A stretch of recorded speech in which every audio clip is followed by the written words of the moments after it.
It's just about 6:03, so we'll go ahead and get started, and then as people come in a little late, I am recording, so we'll be able to put this up for people who maybe missed the first beginning of it. All right, Okay. so welcome to another Advocan. For those who don't know me, my name is Becca. I'm the Chief Operating Officer for Loveland, and we're excited to have Melissa Mazeda join us today to talk about quality supported coordination. All yours, Melissa. Okay. I'm not sure everybody that, the folks that are on here, if you're already on the waiver or you have a loved one on the waiver, uh, do you know? But I see a guy named Ken. Hi, Ken. Right. So the support coordination component is the one mandatory service that you have to have on the iBudget waiver program. And it's the only federally mandated service. And that support coordinator is somebody that you want somebody that knows their stuff. You want somebody that is able to understand not just the waiver services, but also any of the community services that are available in the area. You want to have somebody that understands Medicare, Medicaid, Social Security, estate planning. There's a number of things that the support coordinator should understand.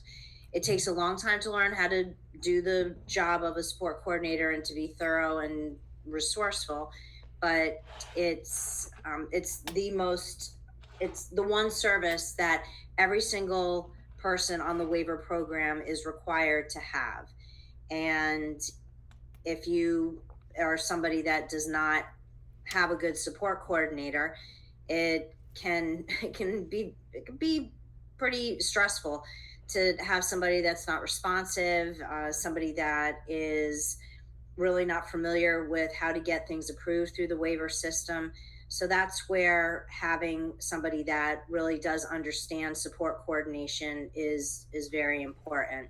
There's something that I don't know if I'm able to share my screen. Becca, You is should that? be able to. It's at the bottom. There's like a little, it looks like a Oh, I computer with see. an There's an arrow. arrow there Yep. for it. Just gonna show something that let's see, window, this one, share. Um, this right here. I'm just gonna we developed a website a long time ago, and the folks that we have on our website, these are folks that we serve. These are not stock photos from the internet. But this area right here in particular, what to expect from your support coordinator, this is important. This is something that we had developed a while ago. And this cute guy over here, his name is Johnny, and he's somebody that we've been serving Johnny for probably about 30 years at this point.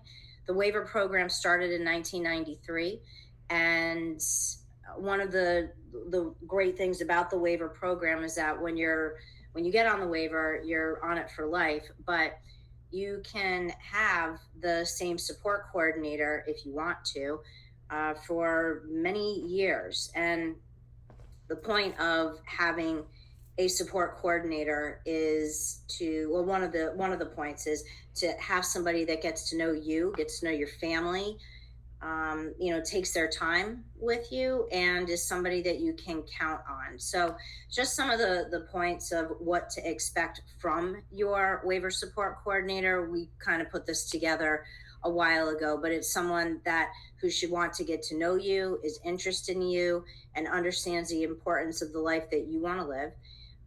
Should help to advocate for the direction that you want to take in your life, and somebody you can count on. Somebody that is, that should be respectful, responsive, understanding, patient, caring, resourceful.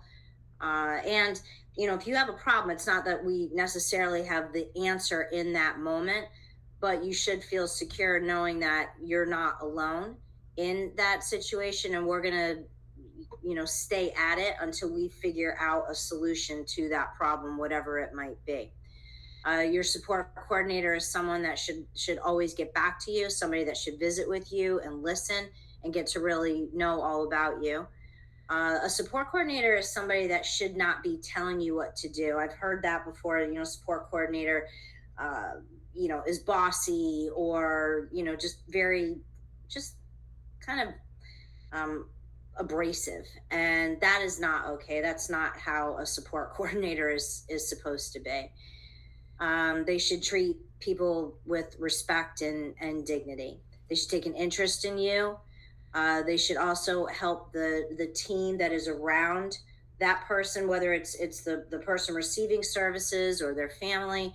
Uh, they should help that team operate and move efficiently for the client that we're serving. Your support coordinator, and this is kind of important. This bullet point right here, your support coordinator is somebody that you should look forward to seeing. It's not somebody that you feel like the dreaded support coordinator coming to visit. That's not good. If you feel like that about your support coordinator, that's not how it should be. We should help to provide a sense of security and stability, and somebody that you would want to keep around for a long time. We're there to help with navigating the services through not just the waiver program, but to also, like I said earlier, just have an understanding of Medicaid, Medicare, Social Security, community resources. That's what you should expect and should have in your support coordinator. They should be somebody that you trust. And, our job, like I said down here, is to empower, to guide, and to serve. And we work for you. We work for the folks that are on the program and their families. And I always describe this job to my team, any new support coordinators, as this is. I'm sorry. I hope I didn't just. Oh, I didn't disconnect. Uh, I I liken this job to. I always explain that it's kind of like you're locking arms with this person and their family, if they're fortunate enough to have family, because we do serve a number of folks who have no family. But you lock arms with this person and you help them to navigate this very you know, extensive myriad of services, supports, providers, and you're there for them. You should be somebody that they can count on. And like, I just read to you before, it should be somebody that you look forward to seeing, somebody that you trust, somebody that takes an interest in you, somebody that, is respectful and provides service in a dignified manner. And Florida does not make obtaining services really particularly easy. But, a support coordinator, if you're having trouble with getting services in place, the support coordinator should not just, well, that's APD, or, well, that's Medicaid. That's how it is. That should never be the answer. It's, like, all right, well, let's try. We got to figure out how we can work our way around this and really get to what it is that you need. So I really just kind of wanted to explain a little bit about what quality support coordination is about and what you guys should expect from your support coordinators. But I really wanted to answer questions. So I hope that you guys have some. I did not want to. I wasn't just planning to come on here and just like lecture for however long we would be on here for. So do you guys have any questions about support coordination and the waiver program? It doesn't have to be about sport coordination just itself. It could be about the waiver, or consumer directed care as an offshoot of the waiver. So does anybody have any? I'm sorry, Ken, did you say you have a question? And if you're going to talk, you're going to have to unmute yourself. So at the bottom of the screen, there's a little microphone button that you'll need to unclick. If you can't figure that out, there's also like a hand where you can raise your hand, and then we'll see that you have a question. Ken, you're still muted. If you can see at the bottom of your screen, if there's a place to click the microphone to unmute it.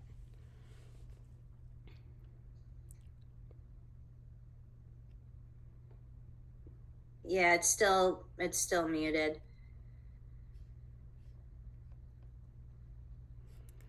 Yeah, I can't hear you, and I can't I'm not a good lip reader either, so. Okay. Yeah. If you Sorry, Ken. you can if you Yeah. want to try exiting and coming back in, that might get it unmuted for you. In the Yeah. meantime, did anyone else have any questions while he's working through that? And Melissa, I'll ask one thing that I've heard from several individuals that I've worked with over time is them saying, "Well, my support coordinator says I have to go do this service, or I have to be in." Is that an allowable? Is that something a support coordinator should be doing? That they're telling the person that they have to have They have to go like to us. They have to have a certain service, or they have to go to a certain provider, things like that. no, no. The waiver program has 27 services. That's all that the waiver program has. And the only service that is mandatory is support coordination. That's it.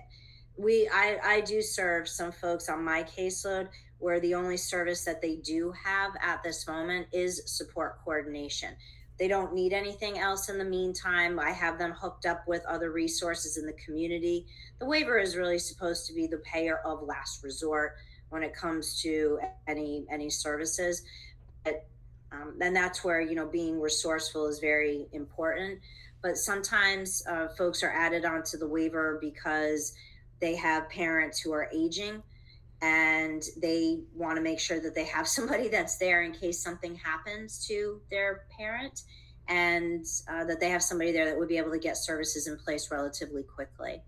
So there is a support coordinator should never be telling somebody, well, you got to have this service, and it doesn't work like that. So no, that should not be something that a support coordinator is telling anybody that they must have. Or the other thing is using a particular provider.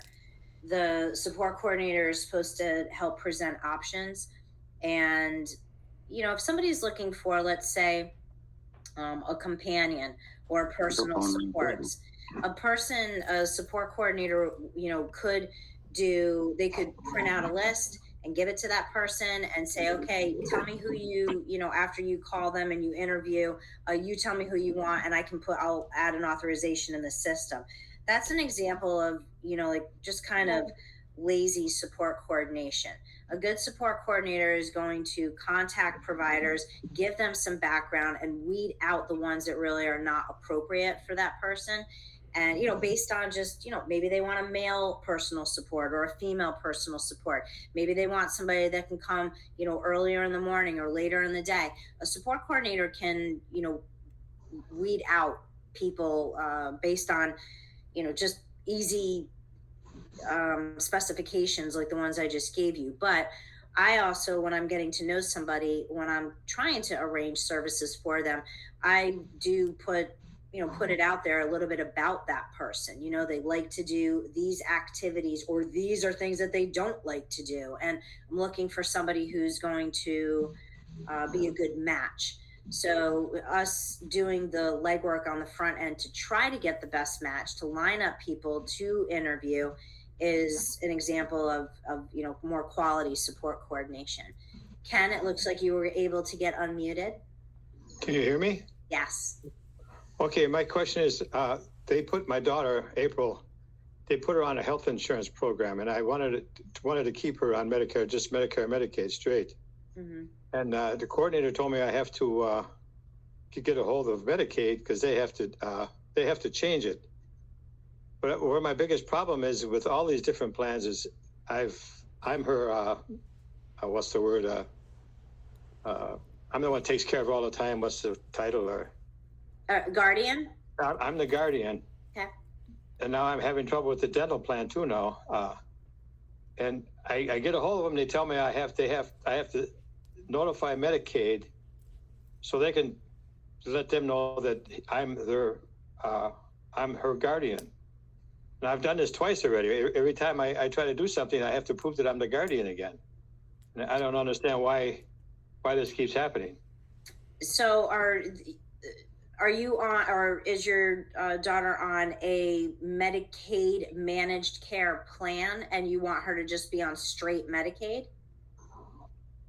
Is that? Well, they put her on this insurance plan just recently, and I've been getting And I never signed anything. I never wanted her changed on the system that she was on.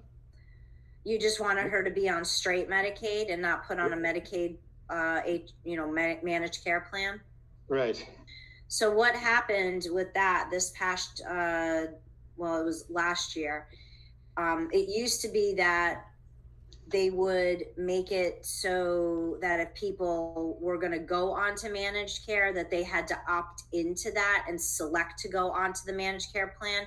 And then last year they changed it.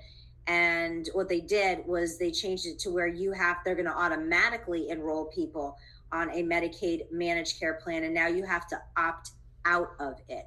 There's a particular number that you can call at ACA. I can probably look that up for you while we're on here to opt out. And then there's a designated representative form that you need to complete and send into ACA so that they know that it's okay to talk to you, even though you're the guardian. I'm not sure where you sent the guardian information to.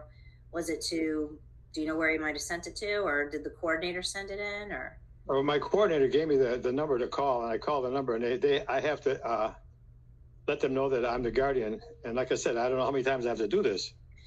Then they didn't ask you for the designated representative form? No, they didn't. See, I don't have a computer either, so I don't use the computer, so that complicates everything also. Well, I think that form can be faxed in, and that's something that the support coordinator can do. There's a form that ACA, which is the Agency for Healthcare Administration, has, so that it authorizes you to be able to speak to an ACA representative. And I believe that it can be, emailed and faxed in as well. And the support coordinator could certainly send that in for you. Okay, I'll talk to her about that. Okay. Yeah, I would do that. Definitely. Hey, Melissa. Yes. Hi, Sam. Can you hear? Yes. Hi.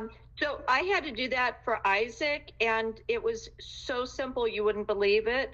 It was a year ago in February when they transitioned everyone to like 1 of 3 managed programs, and I had done something else. Anyway, now you should go to the SMMC portal, the statewide managed care portal, but if you can't, have your coordinator do it. So right on top, when you log in, is the link to the form that Melissa mentioned, because they don't recognize your letter of guardianship anymore. So you have to fill out the representative form. It's a piece of cake, and then you upload it. And then I actually spoke to someone, but there's a digital option. You just go in and you say you don't want. You'll see when you log into your daughter's account which managed care she was assigned to. I think they had like 3 different ones that they were doing. And you just say, I don't want it, put me back on straight Medicaid. Okay, I'll give it a try. Yeah, I'm on the It's very difficult without a computer, though. Yeah, but your waiver support coordinator should come do a home visit. They'll have their laptop with them. They always bring one when they come to my house, and you'll log on together and they'll take care of it. Okay, well, she's due this month too, so I'll take care of that then. So I'm going to show you something what Sue is referring to. This is the website right here, the SMMC, which stands for Statewide Medicaid Managed Care. And right here. Hold on. I'm on my phone, so it's about this big. Yeah. But it's just flmedicaidmanagedcare.com. That's what it is. Well, I'm sure the coordinator should know that then, correct? Yeah. Yep, they should. And then right up here at the way top, it says authorized rep form. And I just clicked on it, and now it's gonna open it up. And this is just the form that needs to be completed and submitted. And then that should be enough for you to then call in and speak with somebody. Okay, you can do that right on a computer and send it in too, is that correct? Yeah, just like what Sue said, if the support coordinator is coming to your house, I'm sure that they have a laptop with them. I would hope. But on page 2, it says right here to complete the first page of the form. It says where you can mail it to. I wouldn't mail it. I would fax it. It gives a fax number, and then it also gives an email to send it to. And then, have the coordinator send it in. Okay, thank you. Yeah, absolutely. Melissa, I think what Sue said was kind of brought up another great point. How often should families expect to be seeing the waiver support coordinator? Okay, so it varies depending on the person's living situation. So if they're I'm gonna, I guess, stop sharing this. So if somebody lives in the family home, the waiver support coordinator should be seeing that person every 3 months. So 4 times a year. The way that it works is we're in the month of May right now. If somebody did a home visit in the family home in the month of May, the next time that they would be due to see that person would be in August.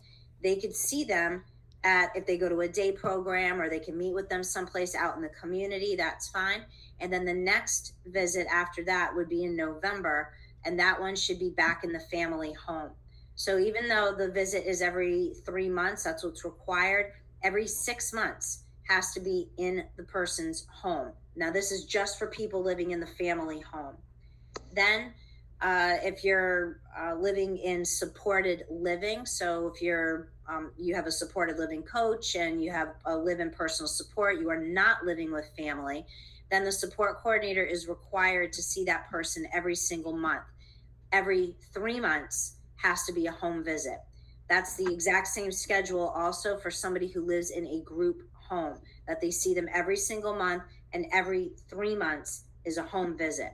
If somebody is on the consumer directed care program, or if they are a child living in the family home, then the visit is every 6 months, it's every 6 months, but one of those visits has to be in the home. So there could be an annual home visit, and then the other 6 month time period, they can visit with them, anywhere else. It might be that it's in the home again too, but it doesn't. That's how the visit schedule works. Depends on where the person lives.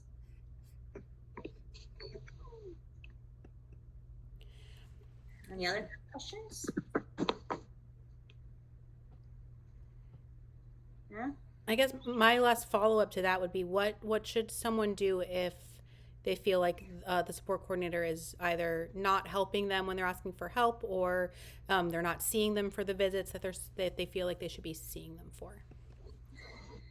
Then I would recommend that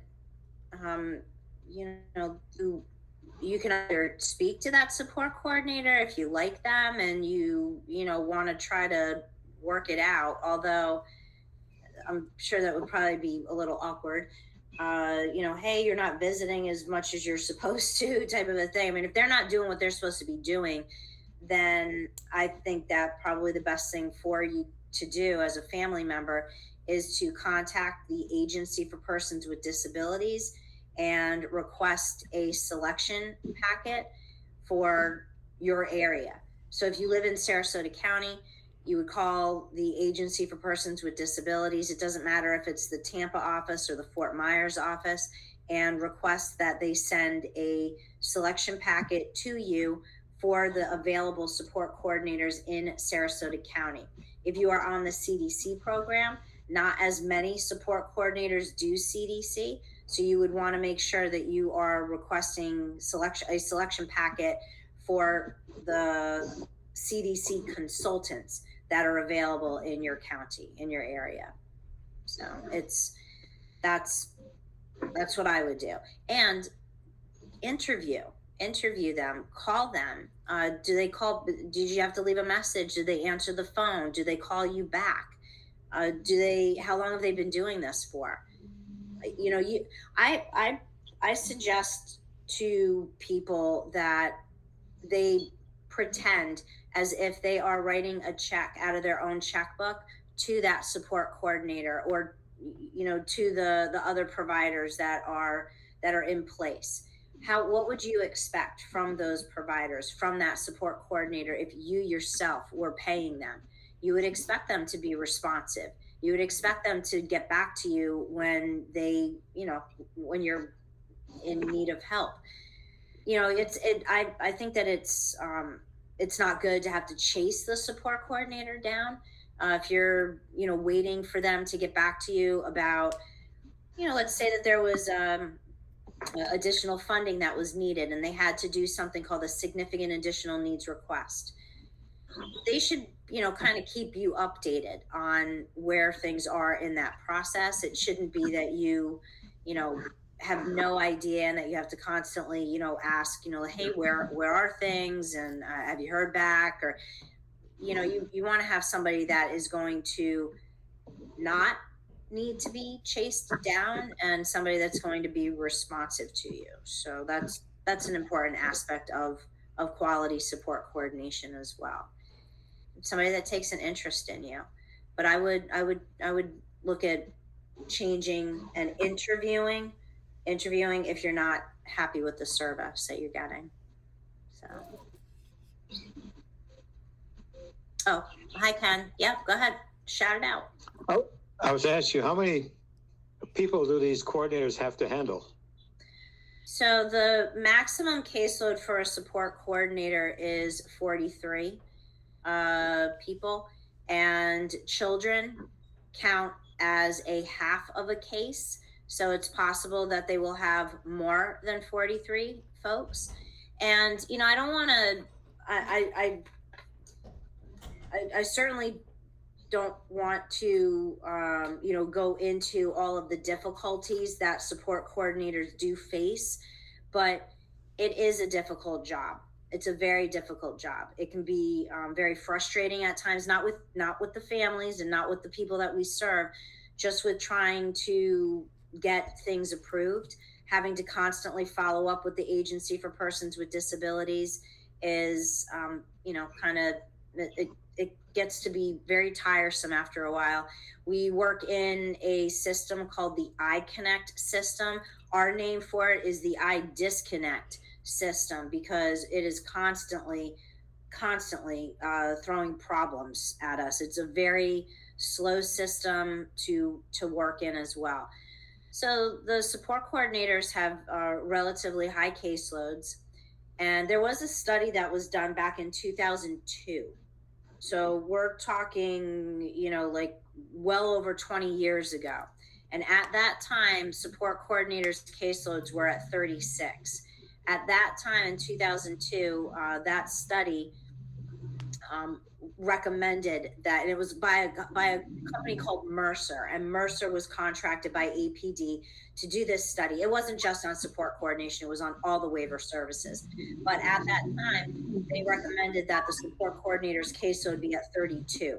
It was at 36, and now it's at 33. And that was well before the iConnect system. So it's, it can be a pretty challenging position.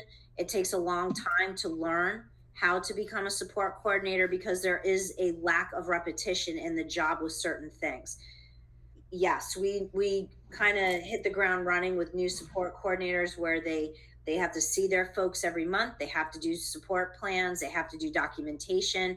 But if a family or a client, I should say, an individual needs additional services and they need to do what's called a significant additional needs request, they might do that in the month of May and then not have to do another one until September or October.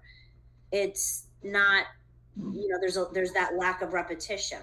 It's also, takes a while to get to understand how the Medicaid system works, how DCF works, how food stamps work, how the ABLE account works, what estate planning options there are, special needs trusts and qualified income trusts. And so there's a lot of information that they need to learn that takes, years to learn. So it's, there's another program that is going on simultaneously with the waiver program, and it's called the ICMC. It is the, and some of you may have heard it, it's the Managed Care Pilot. And the ICMC stands for intellectual and developmental disabilities. That's the I. And then the CMC is comprehensive managed care plan. So the ICMC plan.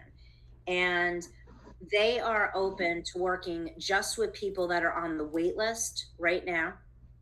And their caseload, and they take they're getting folks off of the exact same wait list that the waiver support coordinators get folks from, except they're not taking anybody that is in crisis or anybody that is intensive, which are categories 1 and 2. There's 7 categories on the wait list. Category 1 is crisis, category 2 is intensive, and then there's categories 3 through 7, and that is dependent on age and people that have aging caregivers. So the ICMC is taking folks from categories 3 through 6. Their caseloads are 18 as opposed to 43. They get their funding up front, whereas on the waiver side, you get your funding on the back end after you provide the service. So there's some pretty significant differences between those two programs, and they are both serving the same population and getting folks off of the exact same wait list. So it's really not an apples to apples, comparison.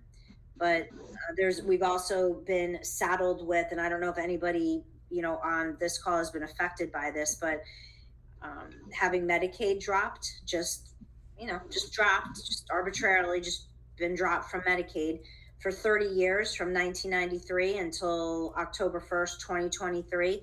We never had anybody drop from Medicaid in this program. And then suddenly they started dropping off October 1st, 2023, and we have not had 1 month since then. I'm sorry, 1 second, please. Apologize about that. We haven't had 1 month since then where we haven't had people dropped from Medicaid.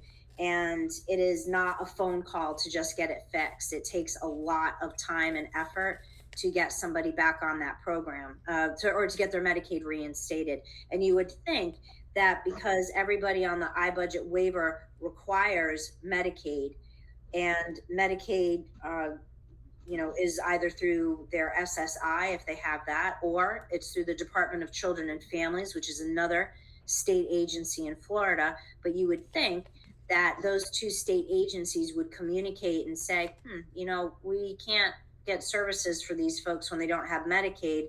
And then DCF would say, well, let's make sure that we don't shut their Medicaid off. And that has not happened, unfortunately.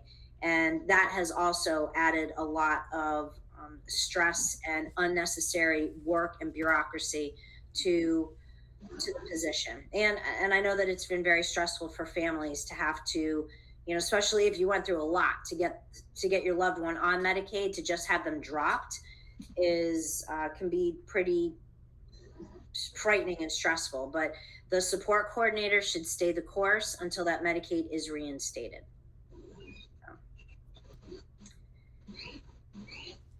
Anybody else have any other questions? There is also a chat on the right-hand side if you'd rather type your question, if you do have one. Hey, Melissa, it's Sue. Yeah, hi.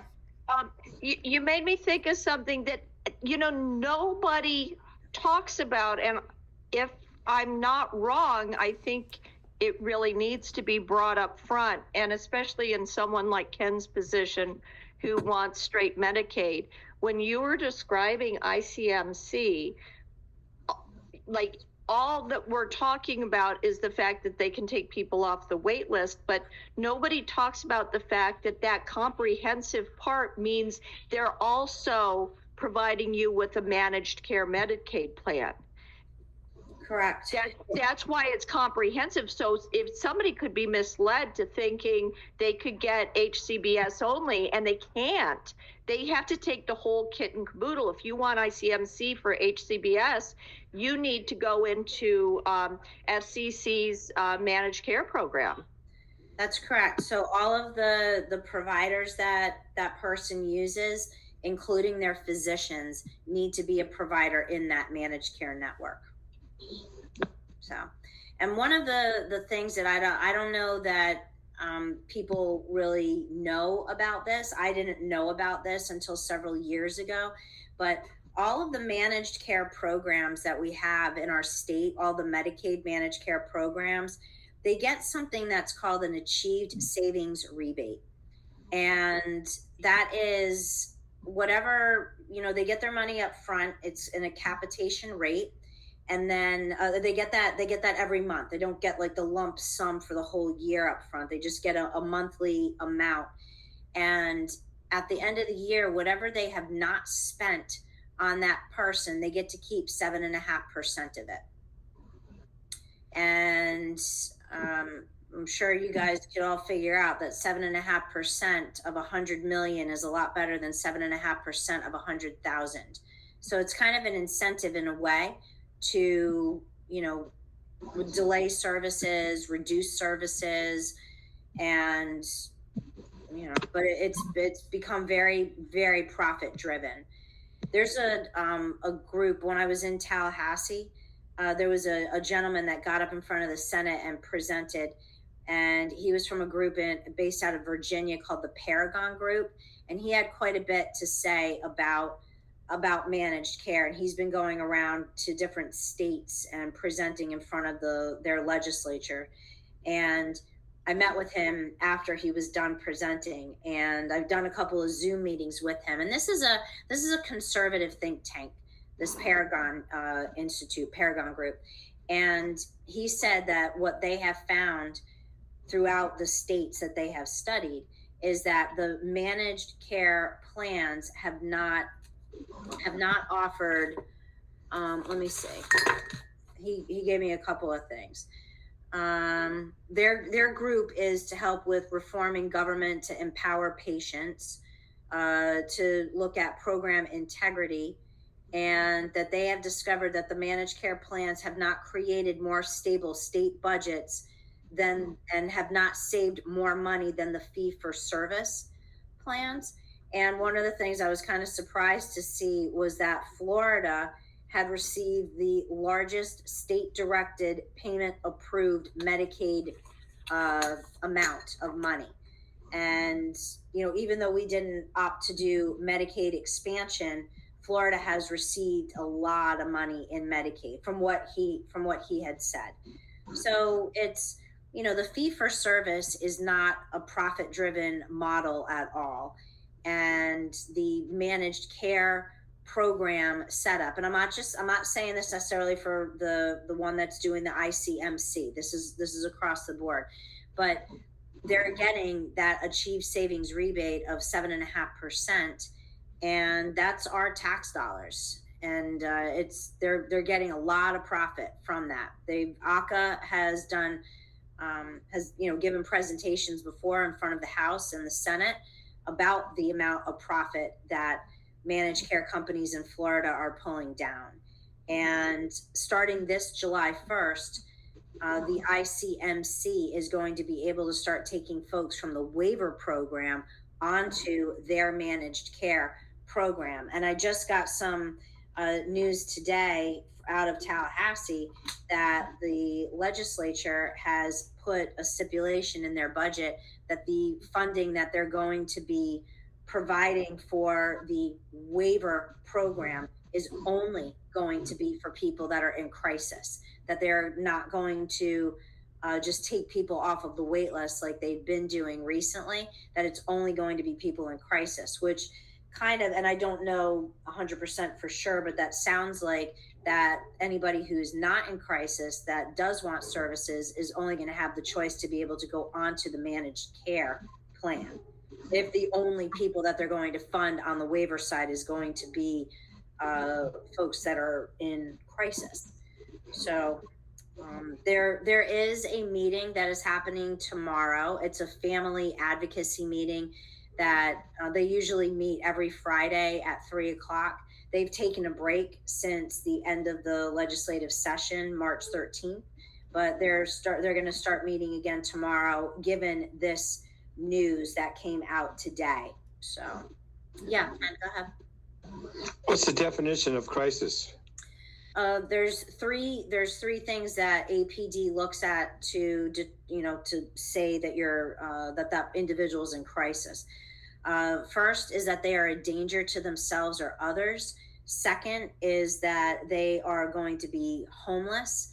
And third is that their care provider cannot take care of them any longer, which would also render them homeless or without somebody to take care of them in their home. So it's one of those three things. That's what constitutes crisis. But there's been quite a few people that have been able to get onto the waiver program this past year because they sent out offer letters because the new director has been wanting to try to reduce the wait list as much as possible. So. And Melissa, it's Sue. Yeah. That's disappointingly shocking to me what you just said. Mm-hmm. And I just want to bring up, because I want to create some viralness here. I've actually known of several people who have paid people who have basically told them they would fast track them on to the iBudget waiver through the crisis process. Mm-hmm. And, we all know that we special needs parents, are preyed upon by people who look to make an easy buck. And, mm-hmm. I always say my mortgage paid, so I give away my advice for free. But it really scares me that these opportunists may pop up even more based on what you said. And boy, does that send shivers down my spine. Yeah, I have yet to meet any family member that's okay with their hardship being profited off of like that. And people should have the option to be able to go onto the waiver and not just have to go into the managed care plan. There's several differences between, the waiver and the managed care plan. And I did say, a couple before with like the caseload sizes and the money up front and stuff like that. But the support coordinator in particular on the iBudget waiver is an independent advocate. We do not work for APD. Yes, we work for the company that we work for, but we do work for the individual and their family. And you guys can change support coordination companies anytime that you want to. The the caseworker that's with any managed care plan, they work for that managed care company. So if they're telling them, well, delay that service a little bit longer, or no, we're not going to pay for that service, let's have them fight it. They're getting that capitation rate every single month, and they continue to get that money up front every month. And as long as they delay those services another month or two, or deny or reduce services, then that 7.5% becomes, it's of a much higher amount. And then Becca and Sue, since I see you guys on here and know that you're on here, I just forwarded you the link to the 3:00 family meeting tomorrow. If you guys want to pass that on to anybody else, and they can participate, just sit there, you can listen to the family. It's all families. Nobody's paid on there. It's a family group that has really tried to, come together, mobilize, and, try to really stay on top of what's going on in Tallahassee and in the federal side too. There's a lot going on federally with home and community-based services in general. Yeah, if anyone wants that link, just send me an email and I will send it to you. Oh, yeah, Ken, you can just shout out. Go ahead. Okay, I just got one more. It's not actually a question, it's just a statement. My daughter, to have her dental work done, she has to be sedated. And there's very few dentists that do the IV sedation. Yep. And my, the first dentist I had, there was a woman, she dropped the Medicaid, Medicare, because they weren't paying, what they were supposed to be paying, evidently.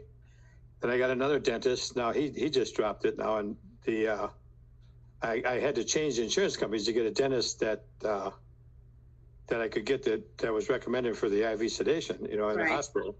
Right. So now this dentist dropped it. Like I said, now I got a statement from the insurance company I don't quite understand it. I'm going to have to talk to my coordinator when she gets here to, I think what they're saying is that they don't think it's that she has to be IV sedated. They think there's a different method of doing it. And my daughter's 50 some years old now. We've tried, I don't like the idea that she has to be IV sedated because that's dangerous. Mm-hmm. But the insurance company said they were going to find me a dentist that would do it in their group. Do you know if your daughter is under Liberty or DentaQuest? It's Liberty. Okay. So these dental managed care companies, the waiver used to pay for dental for our folks. And there is still the dental on the waiver program, but you have to jump through a lot of hoops in order to be able to get it. So Liberty, DentaQuest, and another company called MCNA, who's no longer in Florida, they have been in place since January of 2019. And now here we are in 2026, 7 years later, and they still have not done anything to develop the provider network in the state to help accommodate people who do need sedation for their dental care. And that was something that we were really very vocal about when they were looking to do this back in 2019. And it's not just about being sedated. It is also, sometimes you need to have a dentist office that will be more patient. That you bring the person in, not to have an exam, just to even sit in the chair, just to see some of the dental stuff. Let them hold the little suction thing or something like that, just to help acclimate to the dentist's office so it's not such a scary place.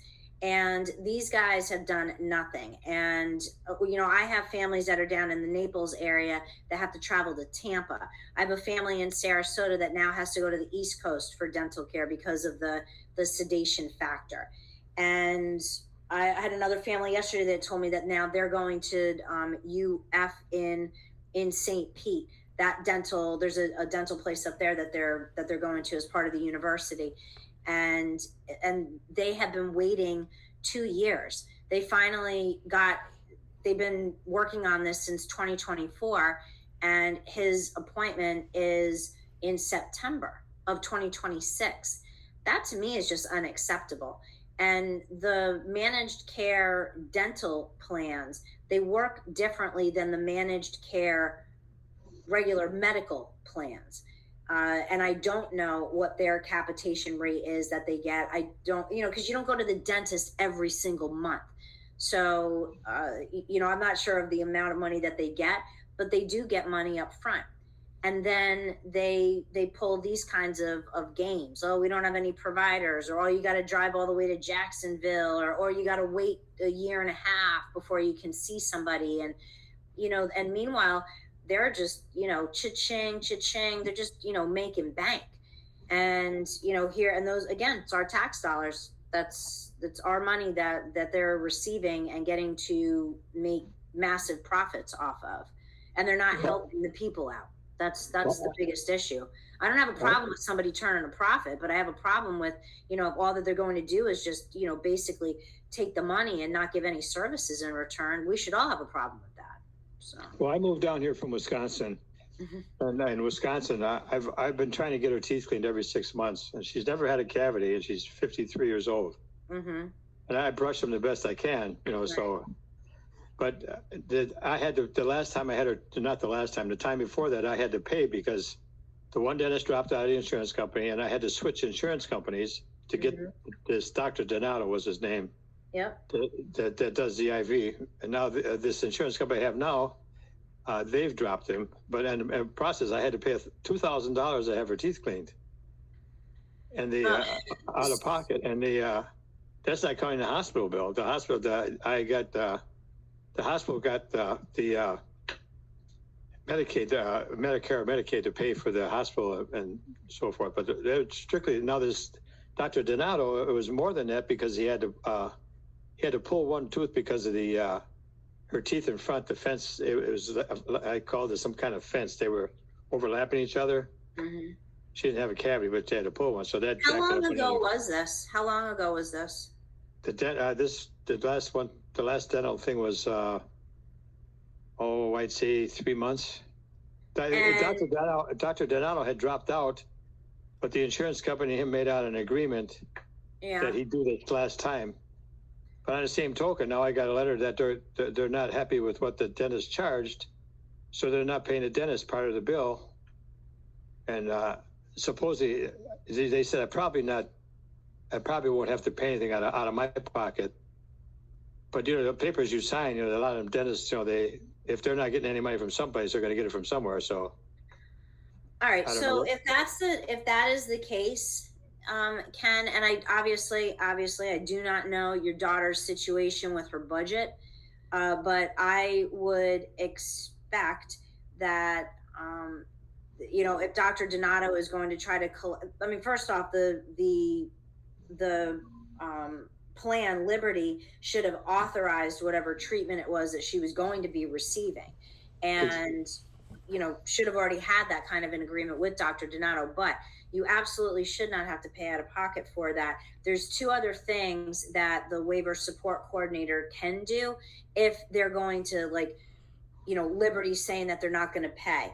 I would get the denial from them, and then I would there's two pots of money that the support coordinator could go through. There is a pot of money for dental services that is at APD that they have, but in order to access that money, you have to show that there was a denial and the reason why it was denied.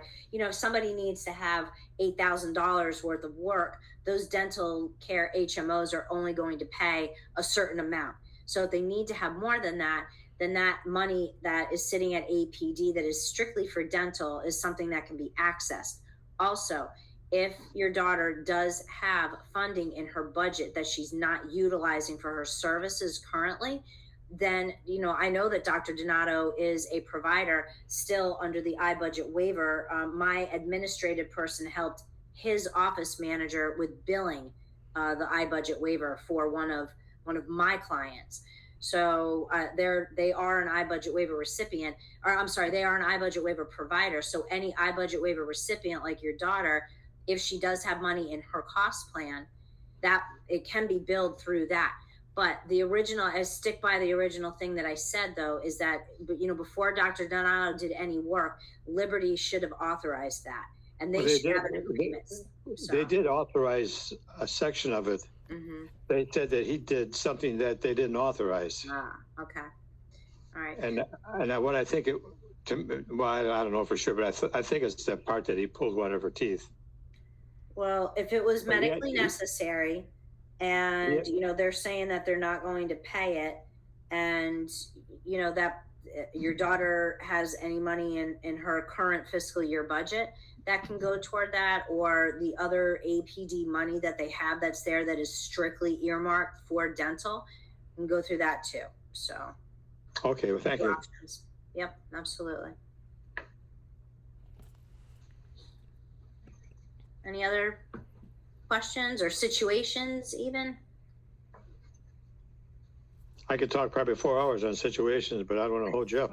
You're not holding me up. If you have any other questions, I'm happy to answer. We got a new question in the chat box. How do I get started? I have two boys, 12 and 15, that I need to get on the Medicaid waiver wait list. Is there a service that helps with this? So you need to apply to APD, and I'm going to go to their website.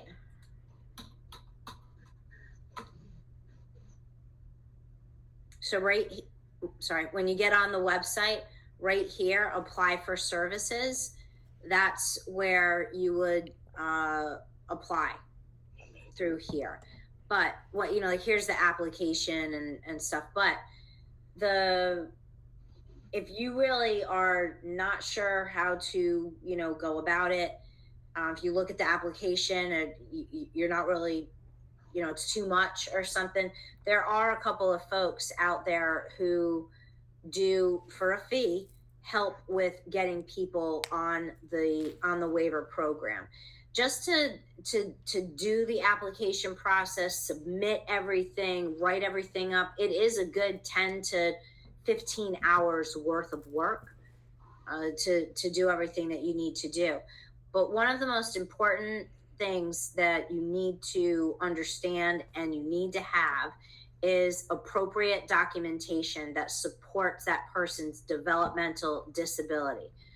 So I don't know the diagnoses that your children have, but if they have a diagnosis of Down syndrome, spina bifida, cerebral palsy, an intellectual disability, which is an IQ of less than 70.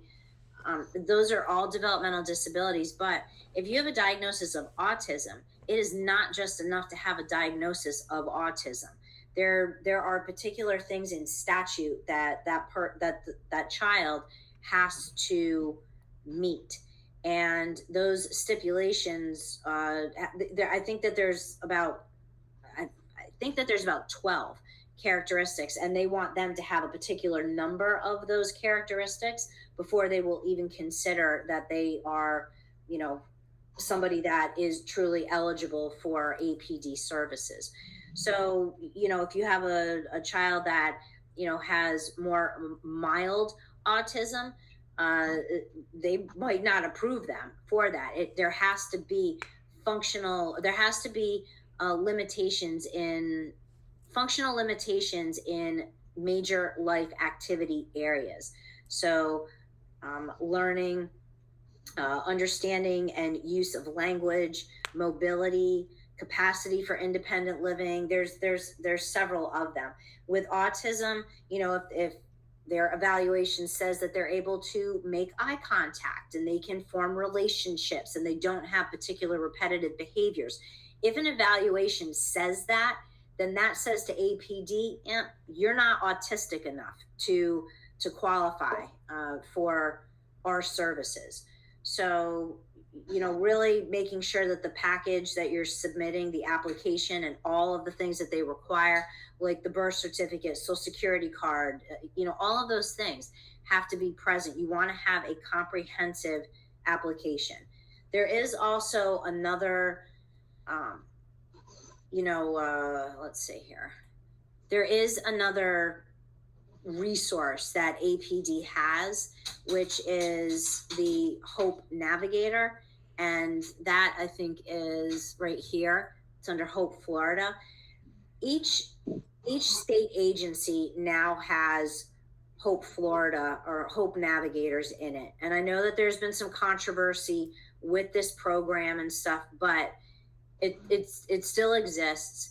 If you contact APD and utilize the Hope Navigator, they too are able to help connect you into APD a little bit easier than you just doing it completely on your own.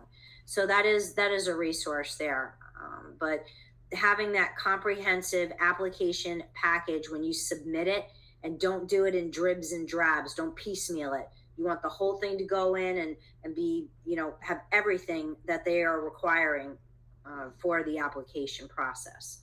So, but if you're, and you guys that are on here, I mean, obviously, Sue Gottesman and I know each other, but for anybody else, if you want to ask Becca for my phone number, my email, I'm more than happy to help provide guidance to you, and especially if you're not on the waiver, to point you in the direction of maybe somebody that would be able to help you with that enrollment process if you're struggling with it. So thank you so much, Melissa. Does anybody have any last second Thank questions? you. Yeah, you're welcome. Awesome. Well, thank you so much. It's Sue again. Okay. Just go. I was trying to look it up. There's a Bob Astalos and APD put out starting the process applying for APD services. And I'm trying to figure out. I think it's on the Facebook page. I asked them to post. They're doing virtual and local events to help people actually fill out the application. Oh, good. And I don't remember. I remember I was on a call and it was shared with us, and I don't have a copy. Otherwise I'd share it with you. But I asked for them to post it under events. So go to the Facebook page for APD, and I think it's in there. And they can help you. They actually have resources. Bob had people like step up to help the public fill out the form and push it into the pipeline. Great. Yeah, now that you're saying that, I remember them, or that he was talking about that, having that available.